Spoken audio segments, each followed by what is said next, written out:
Here we are. Today, November the 3rd, 2025, Parshat Vayera. This Parsha is such a rich Parsha with so many details. Um, just to tell you where we are in the Torah, we, of course, after Lech Lecha compressed a lot of material into that parsha with the charge to Abraham's journey in the land, to the land, and from the land to Egypt, the wife-sister motif in Egypt, and then coming back to the land, his separation from Lot then being taken as a hostage, his covenant of the pieces, and then moving towards the end of the parsha, God's promise to Abraham that he will have a son. Well, there's the Hagar episode before that where Sarah asks Abraham to to father a child through Hagar, providing Hagar as the surrogate. Abraham dutifully agrees. I always like to point that out, that when Sarah says to him, go sleep with my handmaid, and he doesn't really resist that. And sure enough, she's pregnant and has a child. There's friction in the family, but Hagar is promised that she will be that there will be many nations here. And then finally, at the end of the parsha, as we looked into last week, there is God covenanting with Abraham and asking for the act of circumcision, the act of circumcision as a symbolization of the covenant. And then it's only after that that Abraham he's promised that there will be a child from him and Sarah. Um, and um, and Abraham laughs. He laughs at that. I wrote about that in the Parsha sheet last week. I'm not going to get into it for our talk today. Uh, and and then that's where the Parsha ends. He circumcises himself. It's very interesting to point out in a kind of curious way that it's not until he is circumcised that um, he can become the father of this child. And while he is circumcised at age 99, um, that itself is a remarkable kind of um, almost inscrutable fact. Um, what seems to me obvious is that until he's covenanted in this form, uh, the generation of a descendant uh, that will carry on the covenant can only happen when he has his brit milah. In other words, it's only in the covenanted state, and here, we're an adult audience, so the sexual activity that will ensue beyond the covenanted state brings forth the covenanted child, who himself will enter the covenant at 8 days. I think that's a very interesting, uh, little piece of information here that makes the story all the much more rich and complex. I don't want to. There is in the beginning of this week's parsha a kind of inverse moment where Sarah laughs. The three angels appear to Abraham at the beginning of this parsha, and tradition has it that they're comforting him, they're visiting the sick, etc. Uh, but they're there on a mission. Abraham is very hospitable to them. We can look carefully at the interaction between Abraham and Sarah, Abraham and the guests. But as Abraham is sitting down with the guests, they inform him that Sarah will have a child at this time next year. Sarah is listening from the opening of her tent and overhears this, and she laughs. Now, her laughter is a different laughter from Abraham's laughter. Her laughter is internal laughter. She's somewhat contemptuous of Abraham in this, and that itself makes for some interesting parallel. We're not going to deal with that. What we want to deal with today, though, is I'm so stunned by the moment where these visitors come to Lot. Lot is Abraham's nephew. Lot lives in Sodom, Abraham and God have this extraordinary exchange where Abraham argues for the saving of the city of Sodom, and that argument itself is a really a literary masterpiece of how the argument builds and builds until which we find at the end of the argument that there are no righteous people in Sodom. Lot himself, is questionable as a character who is righteous. One would be hard pressed, especially in what we're going to read, to identify him as a righteous individual. And as the tumult and the chaos of that evening ensues, Lot will, plead with his guests, and they take him out, and they take his wife with him and his two daughters with him. And no spoiler alert here. They instruct her they instruct everyone not to turn back. She turns back, and as you know, she turns into a pillar of salt. And I'm stunned by this moment, because it's a stunning moment. It's a stunning moment in the Bible. It's a miracle. It's extraordinary. It's chaotic. What in the end did she do? What did she do? What did she deserve? Why did she deserve that? We'll talk about it in a second. Nanette, if this is on there, I'm going to go right into the text. But if you have a question, go ahead. You have to unmute though. Okay. So, Rabbi, I mean, why is it such a shock to you? Why is this such a Well, shock? I okay, mean, to so me, yeah, no, no, wait, wait. Let me tell you what. So to me, um, it's a setup. I mean, we've discussed in the past that Hashem knows everything. He knows the whole story. But even if he doesn't know the story, I mean, to me, the whole wives turning into salt is a setup for to make Abraham look really good. And in addition, it's a set for Hashem, for God, because didn't God do the same thing to Moses? Striking the rock, he strikes the rock. You're not okay. supposed to, blah, blah. It's like the same thing. No? No, it's not the same thing, but well, I want you to hold your thoughts, because the story as a story has tremendous texture to it. And at the end, I'm going to bring basically two clusters of interpretations on this.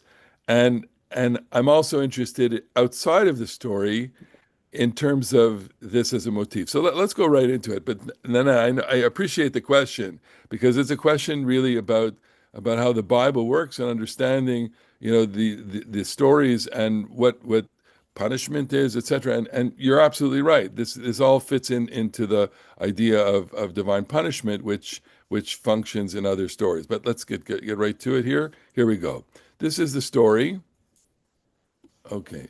So we know that these messengers, these malachim, came to Abraham, and there were three of them. One was there to comfort and to, etc.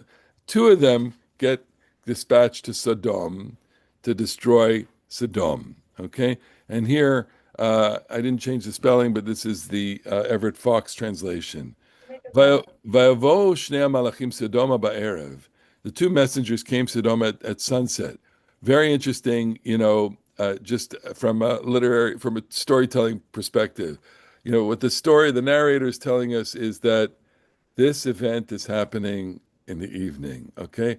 And all of that sets up a whole emotional fabric for us to really appreciate as a story what's going on. They're coming in evening, and evening, having changed the clocks yesterday and suddenly realizing that evening comes at like 4:30, we have a different experience now with evening. And I mean, and those of you in the health professions know something about sunsetting. Sunsetting is an actual, physiological medical term for what happens to a sensitive person, someone who's suffering from a disease or Alzheimer's or something like that.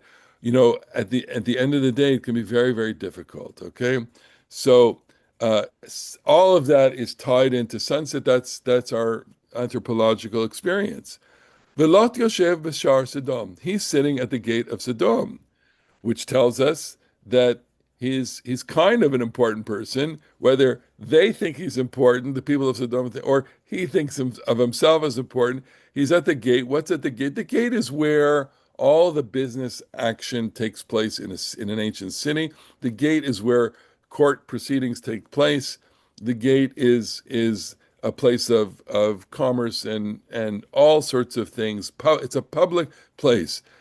You know those of us who visit Jerusalem, will encounter this because Jerusalem is the old city itself is still preserves that essence of the gate, especially the Jaffa Gate, which is for all intents and purposes the main entrance to the old city, at least to the non-Arab side of the city, although there's the Armenian quarter and then you go to the Jewish quarter.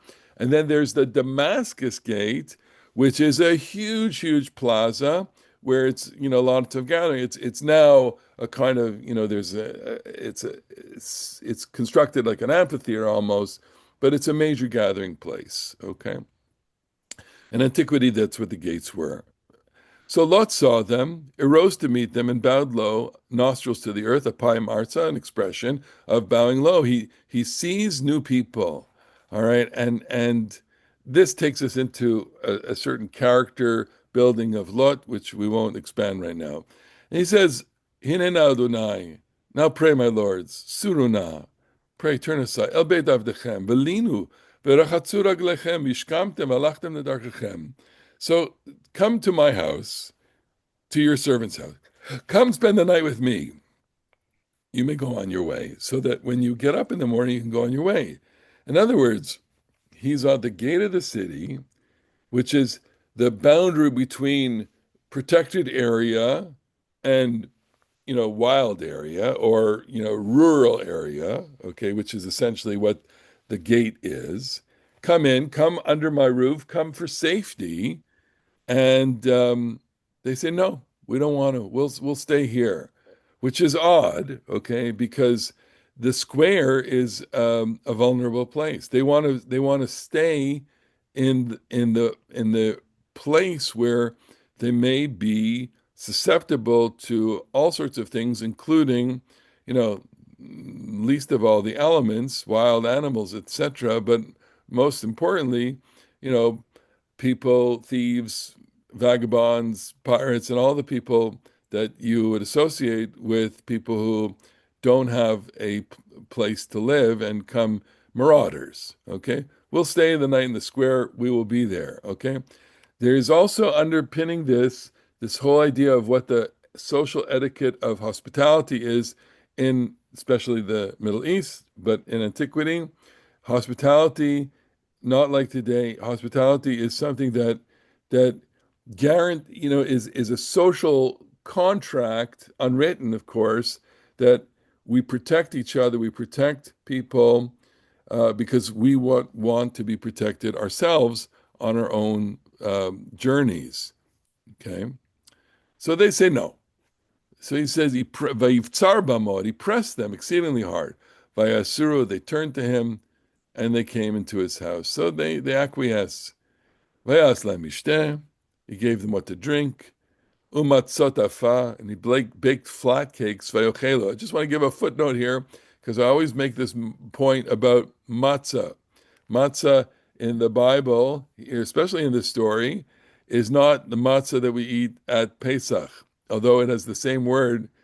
But the thing about this, which is very interesting, is that if you are a person who lives in ancient times, you have your supply of dough at the ready.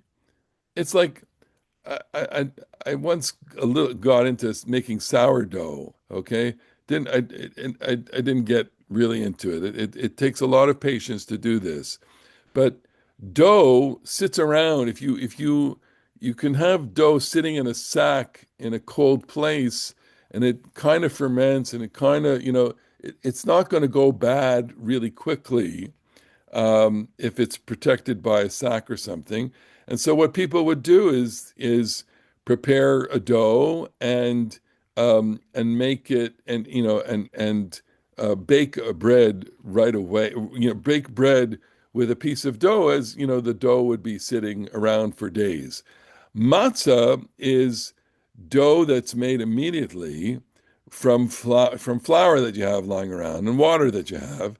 You make it into a paste or a dough mixture right away, and and you don't it doesn't leaven in the sense that the dough has not been sitting around for hours and hours and hours.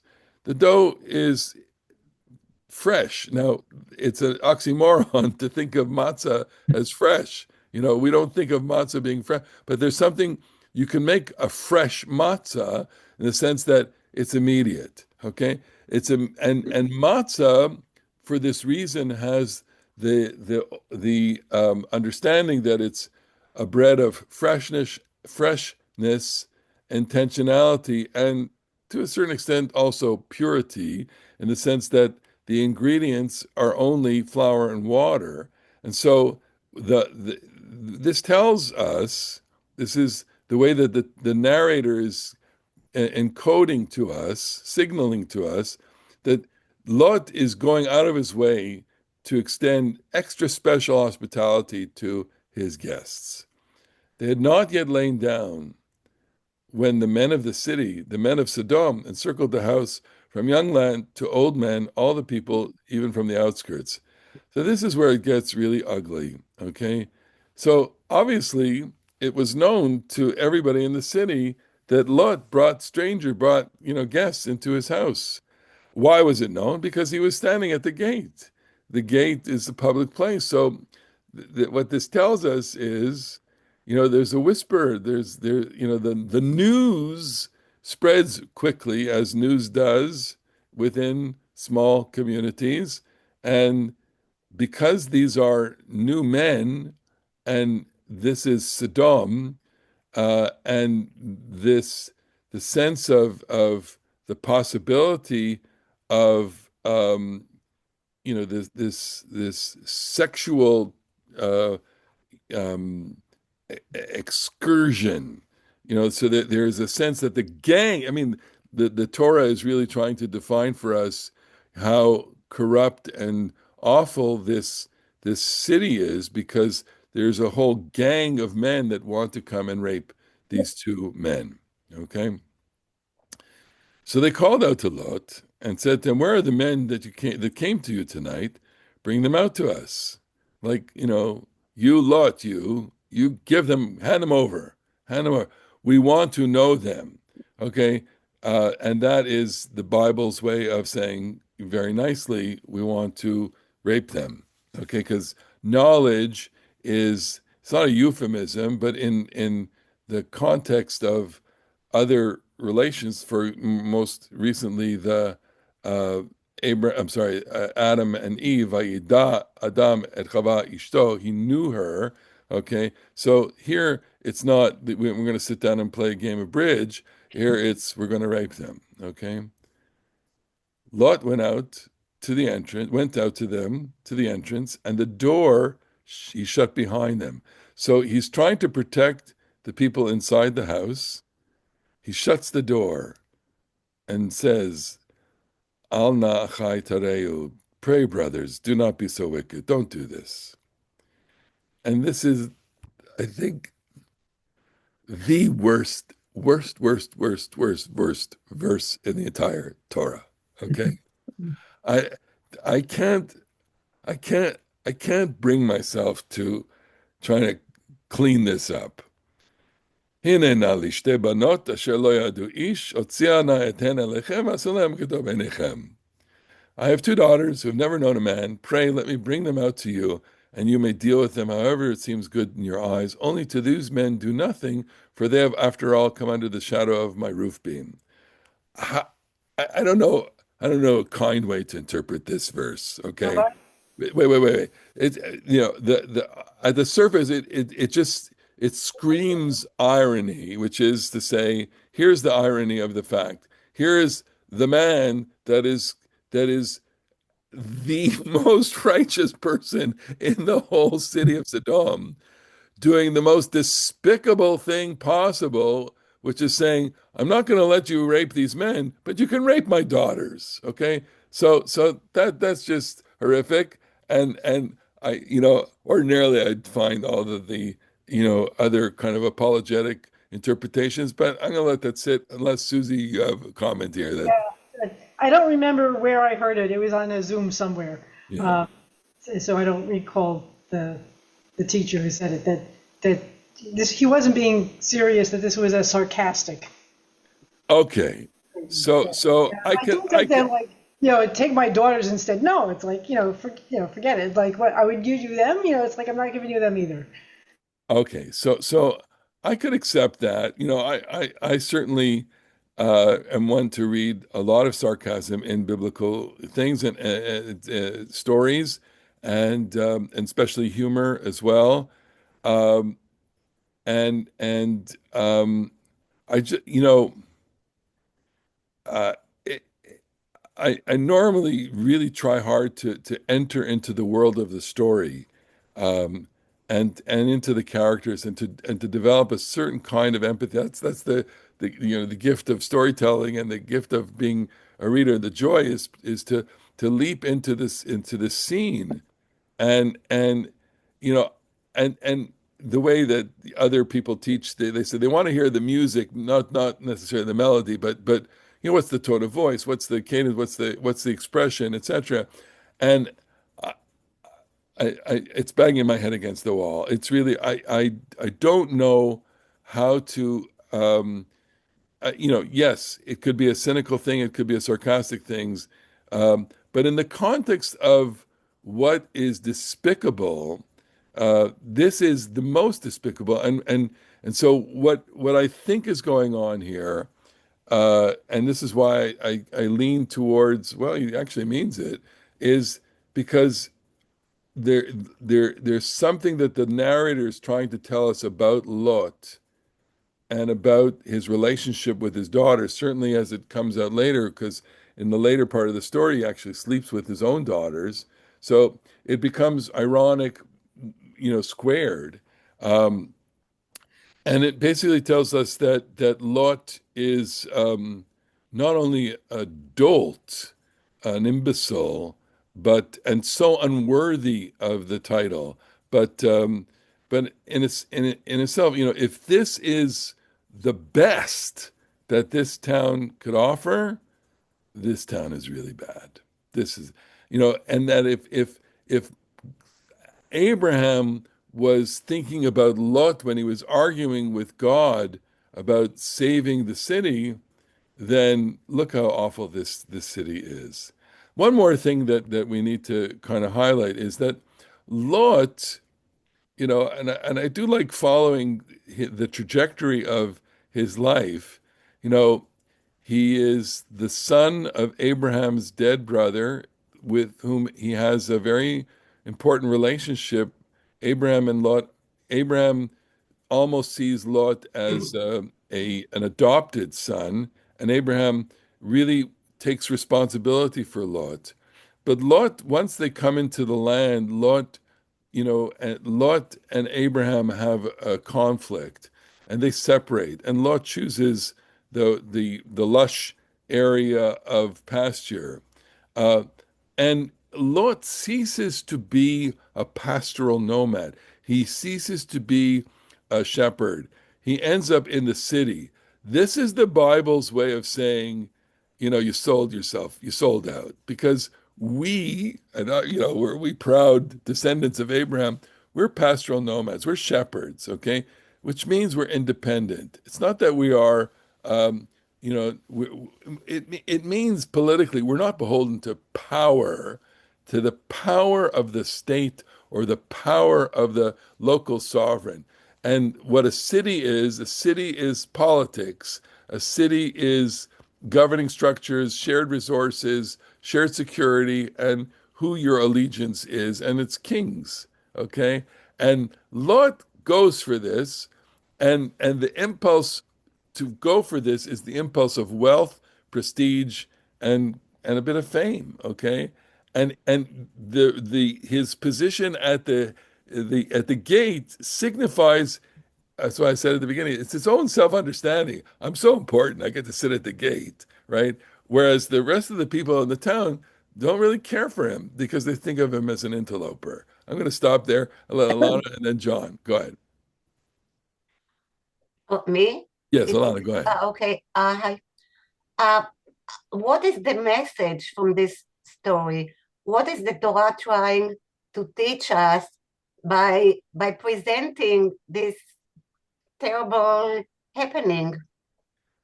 So the what is the Torah try? I'm going to kind of narrow it in the narrowest focus in this scene. I'm going to say it's presenting us the irony within the irony of how how this town is awful and that Lot is the most righteous in this town and he's not that righteous at all. I was referring And to, you I'm sorry, to what happens to Lot, the way okay. he So, so, he so behaves towards right. Lot. I think, and here I'm not going to get too complicated. I think what happens after the destruction of Sodom, Lot hides in a cave. His daughters get him drunk, and he sleeps with them each on a successive night.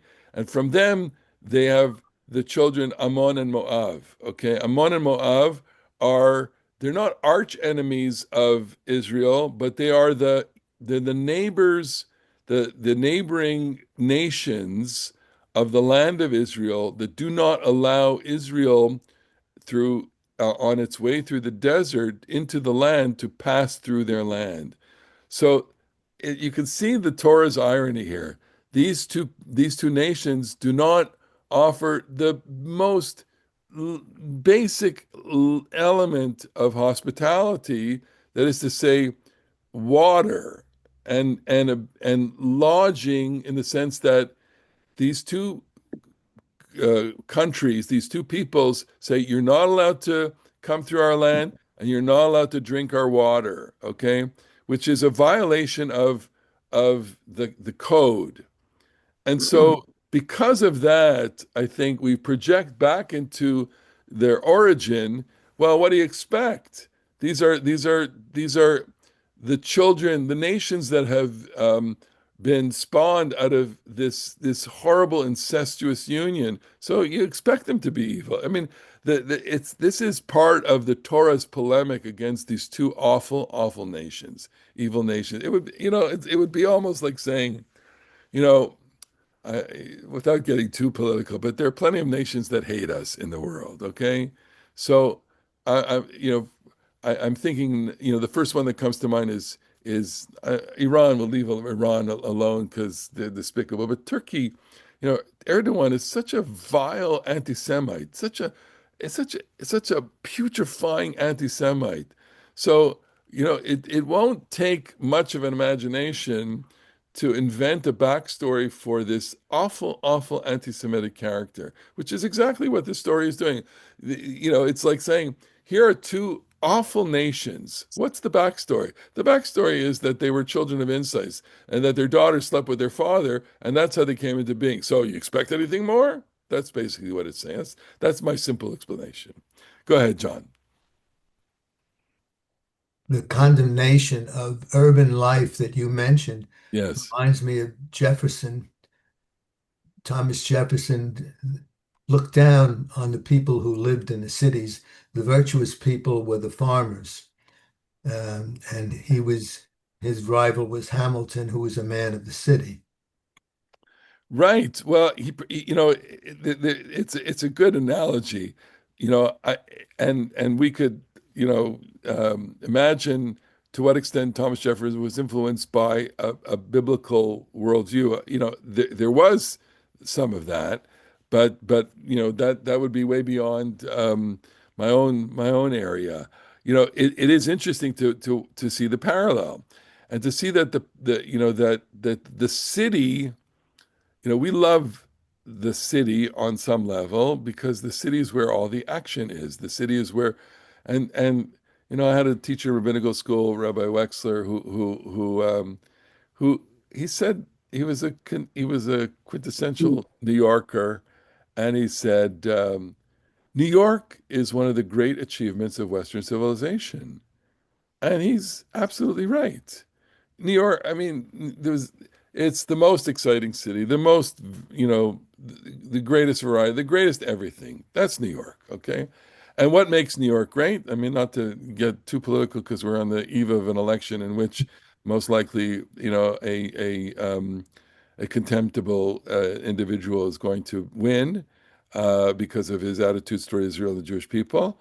Uh, the what makes it is that yes, you have a large population that comes from everywhere in the world, contributing to this match, this cultural and civilizational, uh, you know, uh, achievement. But New York is also a very, very hard place to live. And it's also a place where there's tremendous corruption and tremendous power and tremendous, there's lots of money in New York, lots and lots of money. And so that, makes you apprehend. So a pure life, you're not going to have in New York, but you may have a better chance as a pastoral nomad. And you're not subordinate to anybody. But let's go on. So they said, step aside. So back to the scene. He's outside. He's pleading with the people, don't come in. And his guests are inside. And so the people outside, the mob, is saying to Lot, get out of here. Gesh hala, step aside.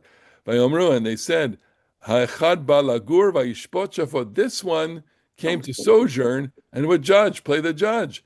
In other words, they're poking fun at Lot. They're saying about Lot, you came from outside and you sit at the gate and you're acting like a judge over us. Get the hell out of here. Now we will do more wickedly to you than to them. In other words, if you don't move aside, we're gonna, knock your lights out, okay? And more. They pressed exceedingly hard against the man, against Lot.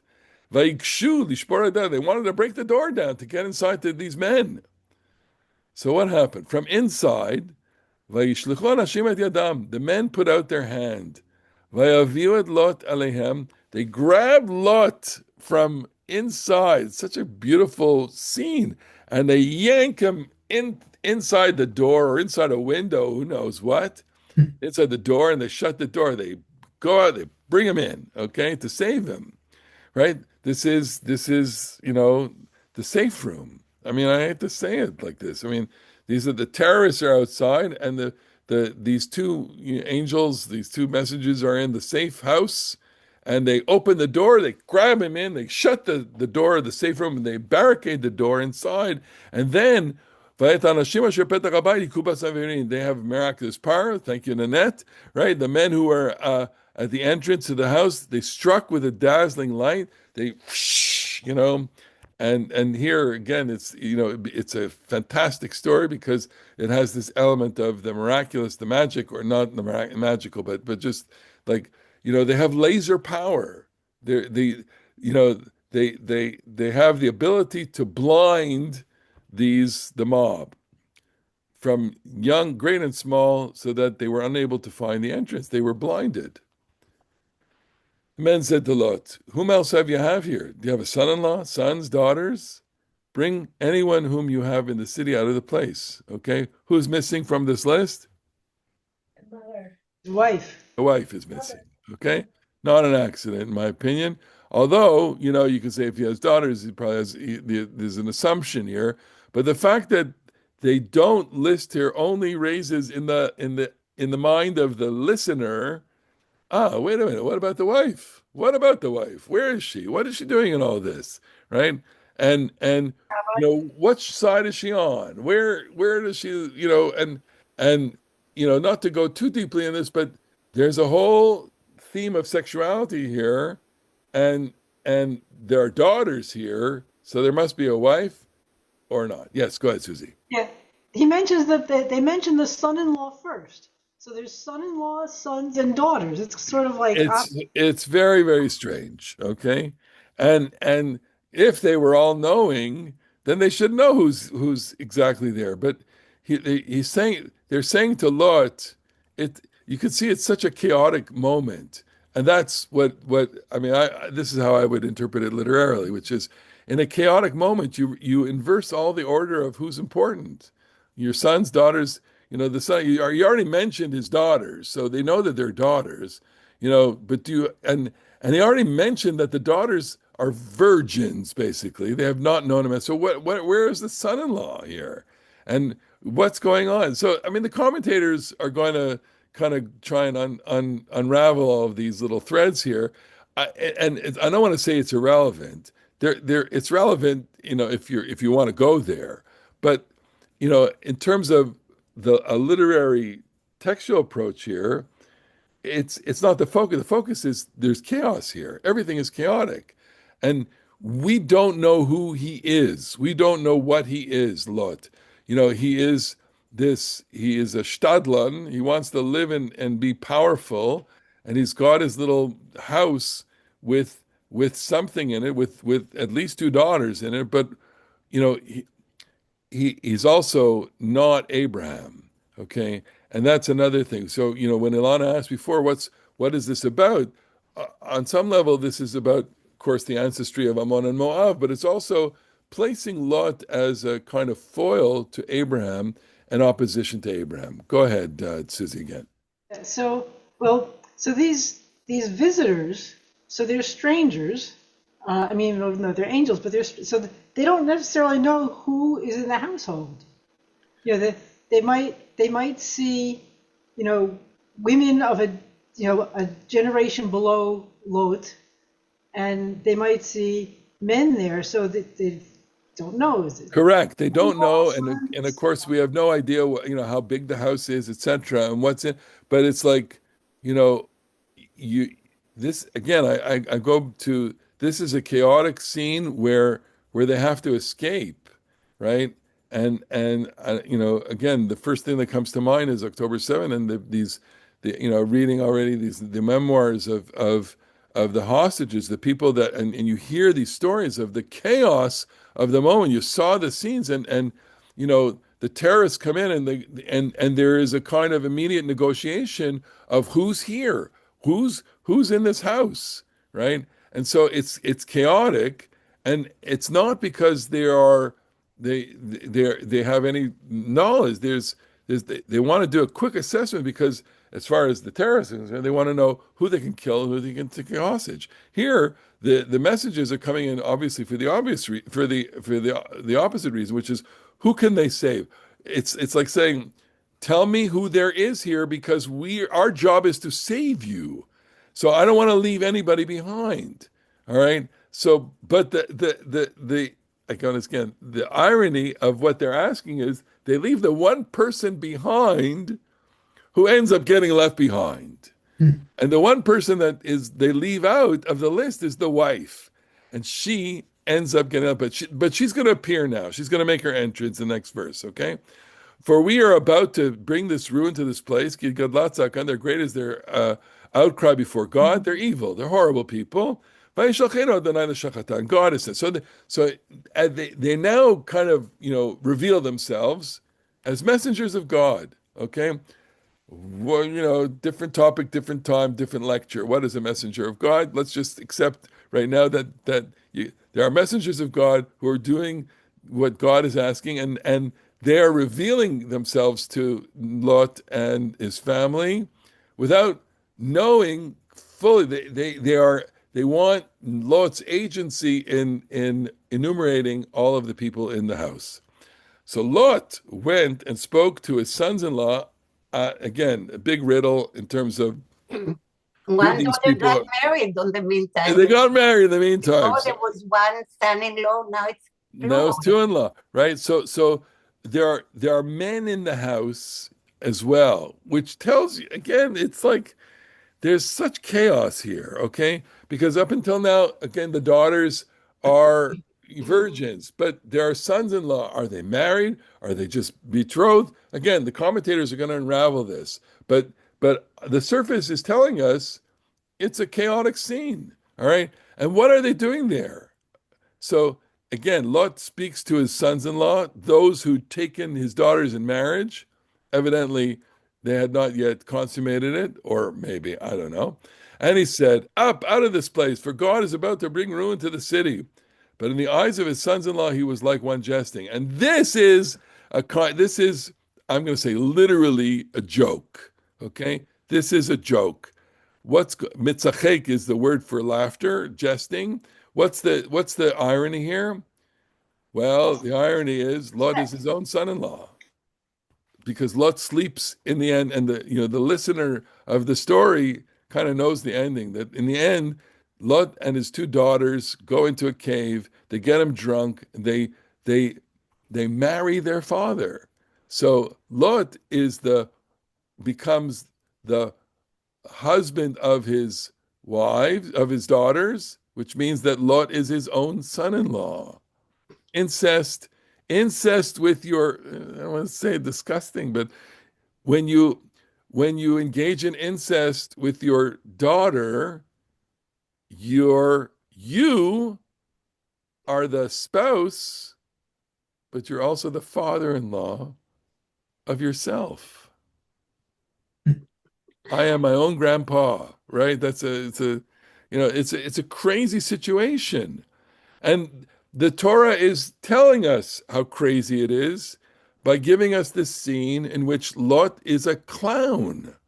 Lot looks like a fool. He is the fool because, and that's why you have the characters of sons-in-law in they are foils. They're literary inventions in order to show how ridiculous, how foolish, how obstinate, and how ugly this character Lot is. Ruth, go ahead.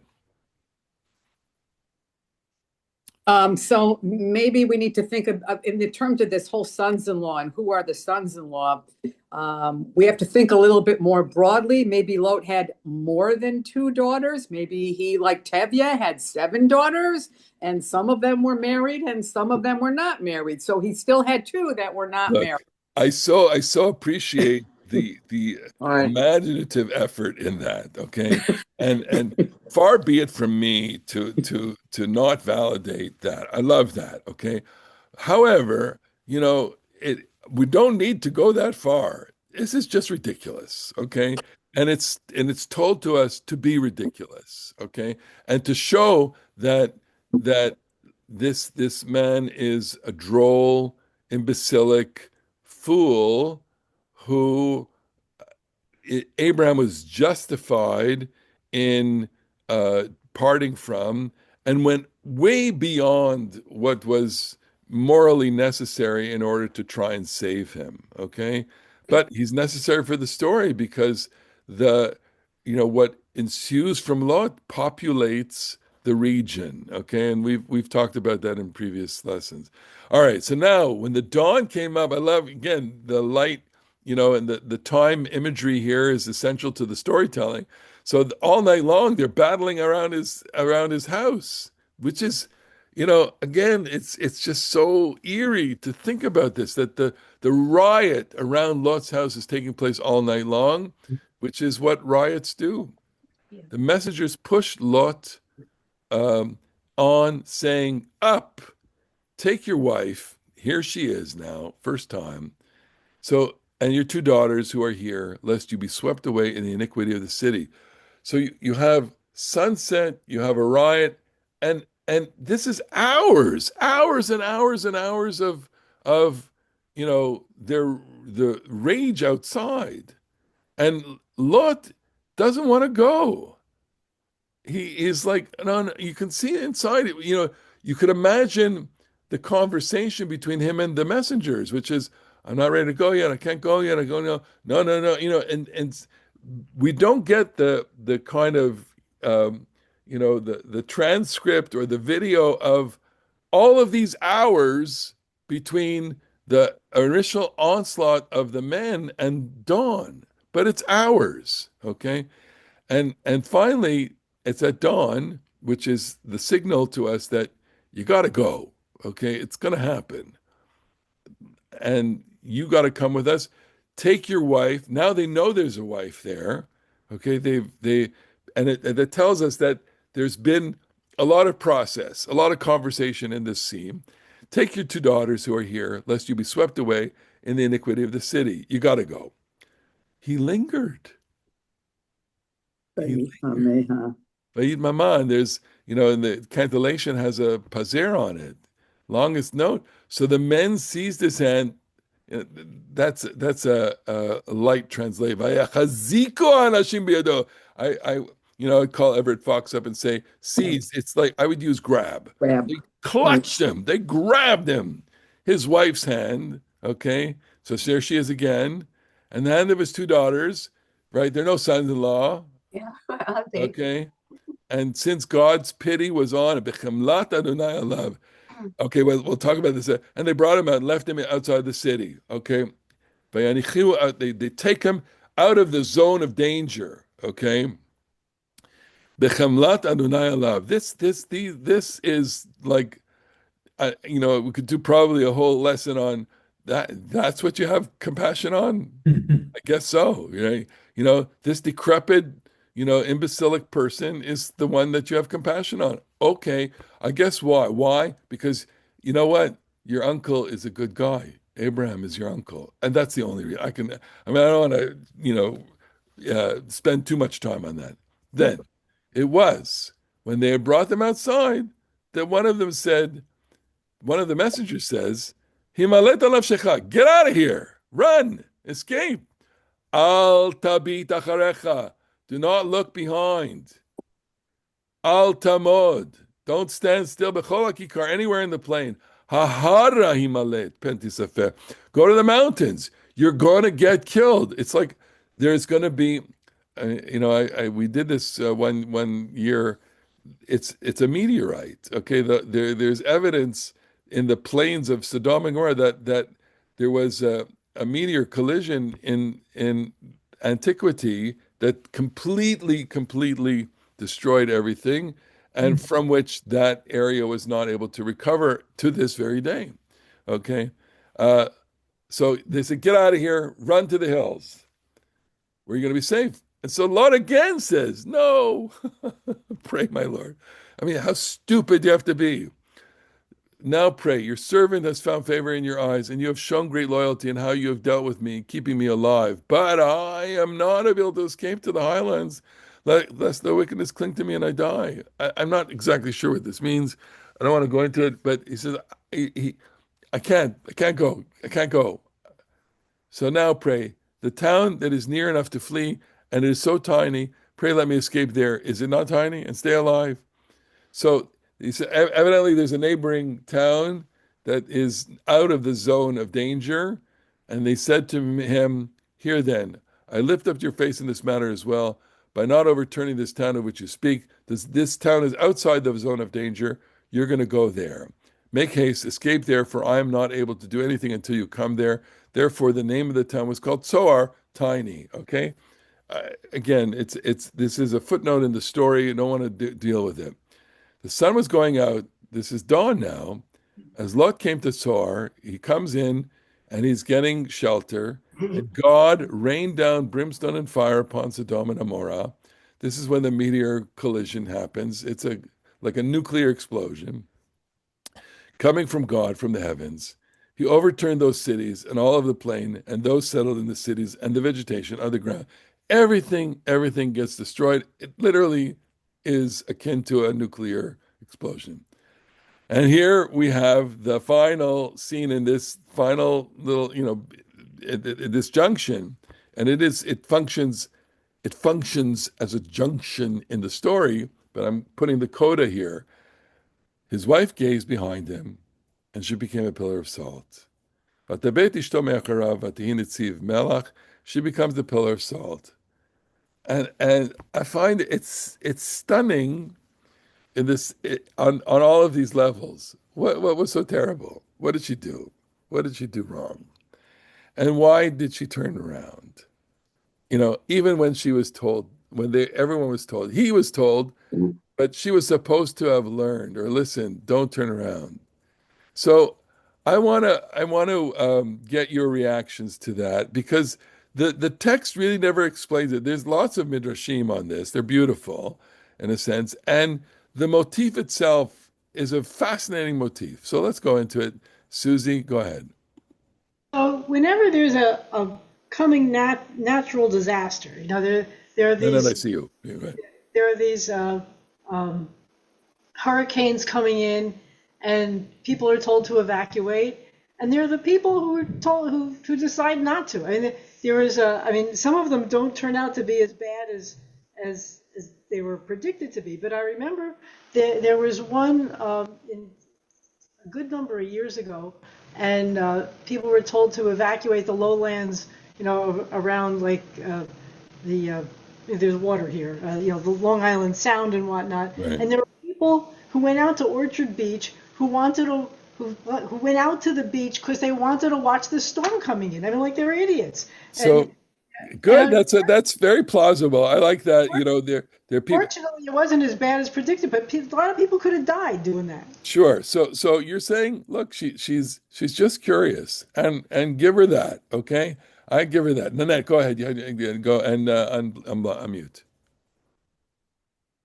Spacebar. So, hey, Robert. So I find it absolutely fascinating that the writer of the Bible has the intensity of this scene, the whole situation with Lot, very intense, as opposed to Noah, which God says, "Hey, I don't like what's happening. Hey, I'm going to have a flood. Hey, I don't like the people." But here he makes a major example of people's behaviors.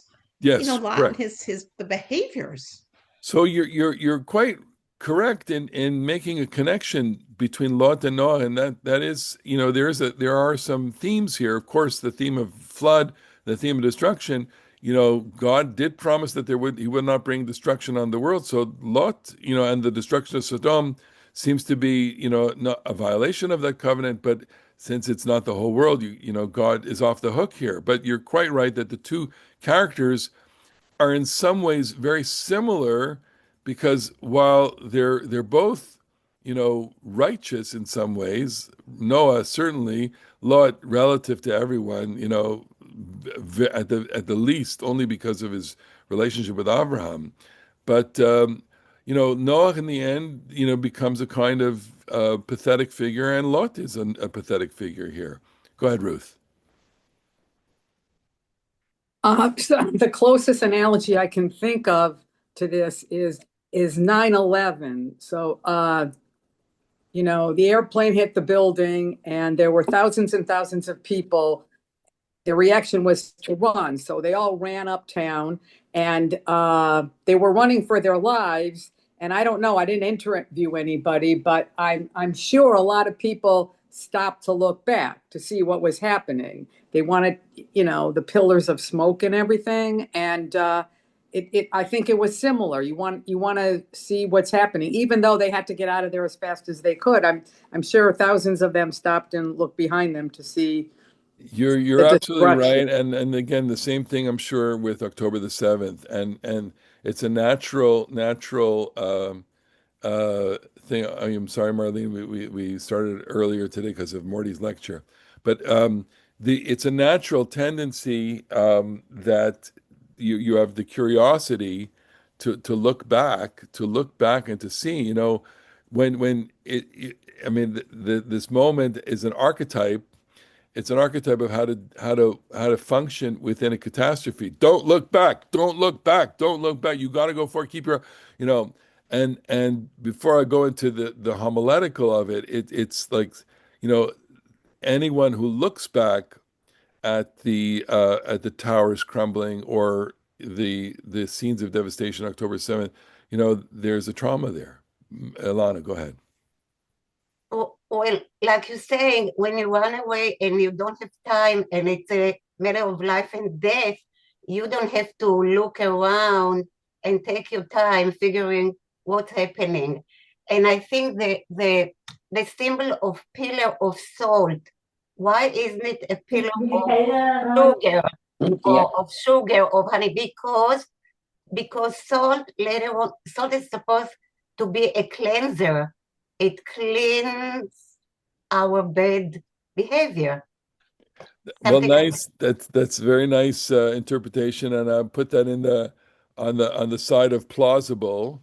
I would just go. I would go into a different place. Okay, and here I'm sensitive to this to the image of the pillar of salt because those of us who've traveled in the area of the Dead Sea, that's you do see quite a lot of salt, and it's not sodium chloride, by the way. It's not like you just don't take a chunk of it and put it in your mouth, and kind of it's a Poison. rather toxic and poisonous salt, bitter. It's bitter, and what it is it tells you as follows. And my sermon on this is when you look back at the devastation that has been experienced, it can make you into a pillar of bitterness, a pillar of bitterness, and that what is often necessary in survival is looking forward and not looking back.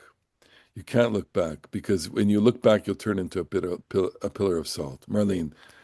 Wasn't salt part of the whole system of sacrifices as well? So that when you sacrifice something, you are dedicating your life to something, and we are supposed to learn from that, not to do what she did, but to take the warnings ahead of time. Well, I so appreciate the imaginative leap and the connection. I really do. I mean, I feel like this is so wonderful, okay? Because, the Torah enables us to have these kinds of interpretations, as long as you can justify it or prove your case, it becomes midrash. And it's not something that it's not a direction where I would go with that, but I could see, yeah, of course. Well, melach, which is the word, melech functions in the liturgical ritual life of Jews and functions that way. And go for that. Go for it. Go make that interpretation. All right. Any other comments? I want to uh I know people came on sorry, we started earlier because of Morty's lecture at 1 o'clock, and I put out the announcement for that, and unfortunately wasn't her. So Bob, then Susie, and then I want to show you a couple of things. Go ahead. I just want to make a few comments. So much of these stories in both Lech Lecha and Vayera are about psychosocial spiritual development.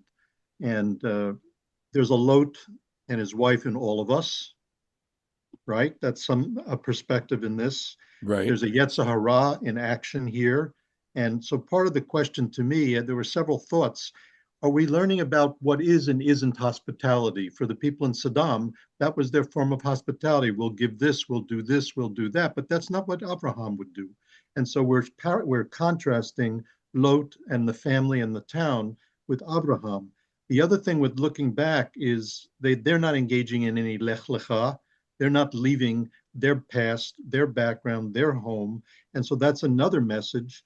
With regard to the incest, doesn't this make the case for the later forbidden relationships and the boundaries? Because at this time period, there are none of those rules in place. And the last piece would be for salt, if it's a preservative, let's preserve the memory of what happened because everything else was destroyed. So I Okay. look at this from a psychosocial spiritual piece as to what Okay. Look, people did. you all get the prize here at the pulpit. Okay. These are all very good sermons. Okay. And far be it from me to cast any. They're great sermons, and yeah, of course, there's lots and lots of layers and texture of meaning here in all of these symbols, right? And you go all we can go in all these directions with it, and of course, the story is on some level, an essay in everything you mentioned, including hospitality, incest, and the symbolism for sure, for sure. Um, and I'll just say that's I'm I'm not there right now. That's a glass of wine. Okay, Susie, John. So just as an aside, the end of the parsha, the Maftir Aliyah, so you've got this genealogy. You've Yes. got Pildash and Yidlaf and Utz and Buz. If you're reading that in English, it's Uz and Buzz, and that's where Buzzy got his name from. Oh, Interesting. wow. Wow, interesting. Got it. John, go ahead. think from a literary point of view, this is a great blend of comedy and tragedy. I don't see the comedy. I think what's going on with the in that room reminds me of the stateroom scene in the Marx Brothers movie Night at the Opera. It's chaos, it's Chaos. confusion. Absolutely. It's chaos. And yeah, look, it's a there's I I think Lot is a chaotic, tragic figure, droll, also a droll figure. And that I just want to take a second because the motif of turning into stone appears from here and there. Here's the Chronicles of Narnia. Stone table. Oh, I gotta turn on the how do you do this? No, we heard it. You heard it? You got it? Okay.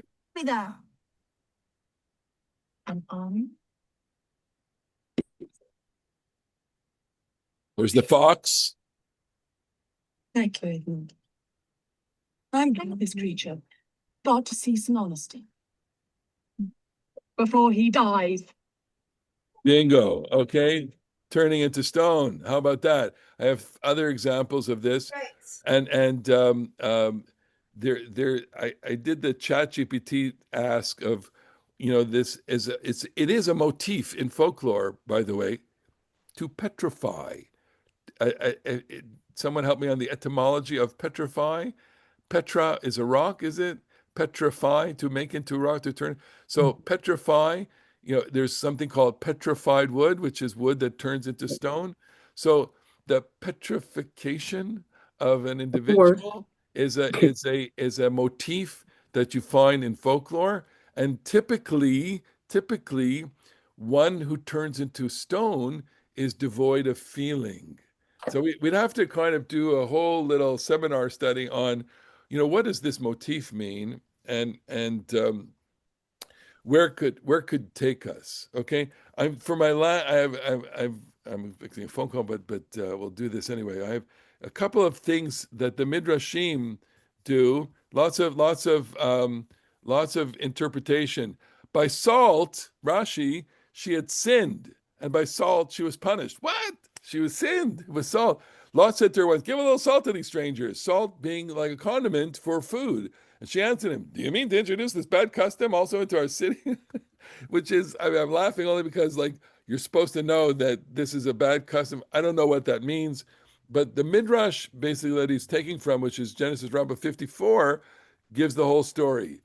He said, "Behold now, my lords, please turn aside to your servant's house, stay the night, wash your feet, da da da da." No. Lot said, and rose to meet him. He said, "Behold, my lords." So Rabbi Yehuda and Rabbi Yehuda said, turn aside, even if I'm not worthy, diverge from the ordinary practice. Rabbi Yehuda said, to your Lot was not strict regarding the dirt of idol worship. Wait. He prepared a feast for them. He spent time in the house of the forefather Abraham, who would welcome passers-by. A great quarrel arose. And then he said to her, "Give these guests a little salt." She said, "Do you seek to promulgate this despicable and evil custom here as well? Not only do you offer them log, but you wish to pamper them as well. It was because of this that Lot's wife became a pillar of salt." In other words, she's seeing them as she is seeing in the offer of salt to them something wrong. Okay, but and these commentators also see this, that she's not a nice woman. But another commentator, I'll just read. I didn't able to. They get as follows. Okay, so when the angels had brought forth Lot, his family, and set them without the city, he bade them run for their lives and not look behind, lest they behold the Shekhinah, which had descended to work the destruction of the cities. The wife of Lot could not control herself. Her mother love made her look behind to see if her married daughters were following. She beheld the Shekhinah, and she became a pillar of salt. The pillar exists to this day. The cattle lick it all day long, and in the evening it seems to have disappeared, but when morning comes, it stands there as large as before. And in fact, in the Talmud, there are places where, there's a passage in the Talmud that says, when you see the pillar of salt in the desert, you have to make a bracha. What does this mean? Look, it's a motif, it's a symbol. She looked back. It's there for us to interpret as we've done so beautifully. I have my own little sermon on it, which is you become a piece of bitterness. You become bitter in this moment, and you need to look forward. I don't know what else to make of her. A little interesting, little fun fact is that the Midrash names her Edith. The wife, the wife of Lot is Edith. So if you have Ediths in your life that you like, she's a nice character. If you have Ediths that you don't like in your calendar, in your character, she's not a nice character. But with Is it that, Aleph or Ayin? I think it's Ayin. I think it's Ayin. Oh. Edith. Edith. Okay, I'm sorry about the confusion with the timing this